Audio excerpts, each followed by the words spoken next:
बुझाता पाई तो खड़े कर जे किरने में घोट ली मां का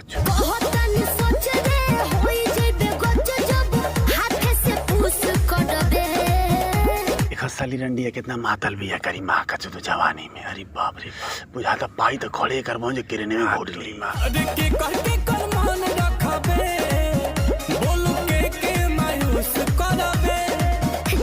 देखो ये नहीं है कि वीडियो देखले के बाद घर का रिएक्शन इतना खतरनाक आइल बा कि घर के लोग भी अब के भगावता दूर दूर आवत बा। यूपी बिहार से तो गईबे कैली, अब घरों से जातड़ी इनकर मम्मी इनका पापा इनका भाई इनका औसा मौसा मामा मामी चाचा चाची सगरों मिला है। घर में जगह नहीं के त्रिसगर मधु के अब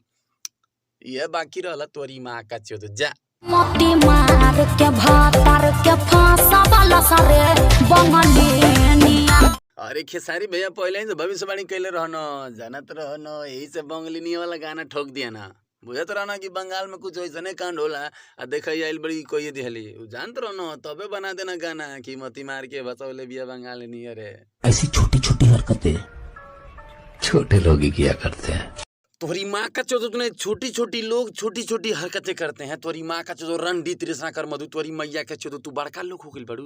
कह तलू की ऐसी छोटी छोटी बातें छोटे छोटे लोग करते हैं। तोरी माँ का चो तोरे ऐसा लोग तो टपाटप टपाटप टपाटप टपाटप लिवावेला नहीं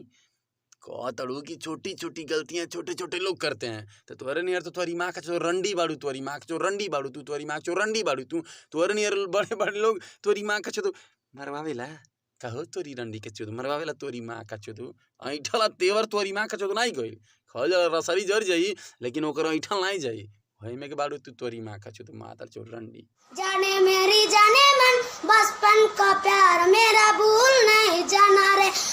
बचपन के प्यार मेरा भूल नहीं जाना रे एकर रडार एकर यही रहला हमारा तोहर में के कहानी के मैटर पूरा अब साफ समझ में आ गए बटे कि प्यार के मैटर है। जौने समय तू स्टार नहीं रहलू तौने समय सितारा का चाहत रहला तो के पावल चाहत रहला आ जौने उस समय प्यार रहे दोनों जने में। आज तू जैसे जैसे स्टार होत गेलू वैसे वैसे के इग्नोर करत गेलू है लेकिन वो साला करियो कम दिमाग नहीं खे बुद्धि लगावला से प्यार से तो के फंसवला से अपने सेज पे बोलवला से सेज पे बोलवले के बाद टपा टप कैलस से आइयो तू वीडियो नहीं तू बनाओ खातिर तैयार भइलो ना ना ना ना लेकिन भइलू खाली ओकरे मजबूर कैले को वैसे प्यार न हो दिल में जगह तन में नहीं होइबे करी कहले होई कि मान जाए के देख के जीवन बिता ले अब बना ले के बाद कुछ करम ना तू अपन रास्ते में अपने रास्ते लेकिन कहाँ मानता उ करिए बा उ तो तोहरे जुल्म को मारल बा कहलस तोरी माँ का मनवे में हम वायरल करब साला माधर चोत कहिए दिहलस टपा टप गइल गइल ले गइल तो के ले गइल तोहार कामयाबी हो के एकदम तनिको रास ना आइला काहे के तू जे गरीब रहलू ते साथे रहलू अमीर भइलू के दिल से प्रणाम कि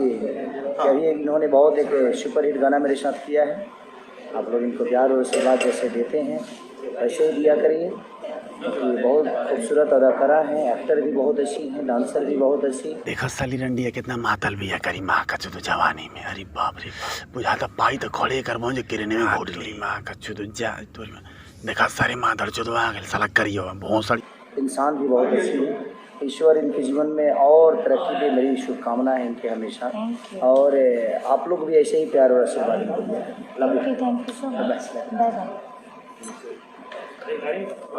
आप लोगों का रिक्वेस्ट मैं पूरा कर लिया। देखो खेसारी लाल यादव जी भोजपुरी के भगवान हो। सबसे बड़ी चीज इतना छोटी चुक जमीन से उठ के उतना बड़ा स्टार बनल बना जोन की आज बनले में बड़े बड़े लोग की पसीना हिला जाई ठीक बा तो हकार तारीफ कही ना तो हकी कितना मन ना देखा पब्लिक के सामने तोर बड़ाई करता ना माधु तृष्णा कौर होली सामने तोर बड़ाई करता ना कि बहुत अच्छा एक्टर है बहुत अच्छा मॉडल है ये बहुत अच्छा इंसान भी है लेकिन वो लायक बाड़ू तू छी तोरी माँ का चुदरी बाप रे बाप जेकर लगे वो वीडियो बाउट का हालत खराब हो जातो जेकर लगे वैसे तो सबके लगे वीडियो बाबू लेकिन जेकर लगे वीडियो बा उनका हालत खराब हो जातो कितना अश्लील काम कैले बाड़ू तू। अरे बाप उतना तो अश्लील काम सनी लियोनी करेली हाँ सनी लियोनी उतना उतना उतना उतना उतना रंगीन काम तो सनी लियोनी नहीं करेली। अब बेहतर सुना तू सफेद देखेला लुका लुका कौन का वीडियो लेकिन उतना संगीन काम वो कर लिया साला किएंगा सब जितना जौन जौन मॉडल में होला ना तो हम तू सब कह देले बाड़ू।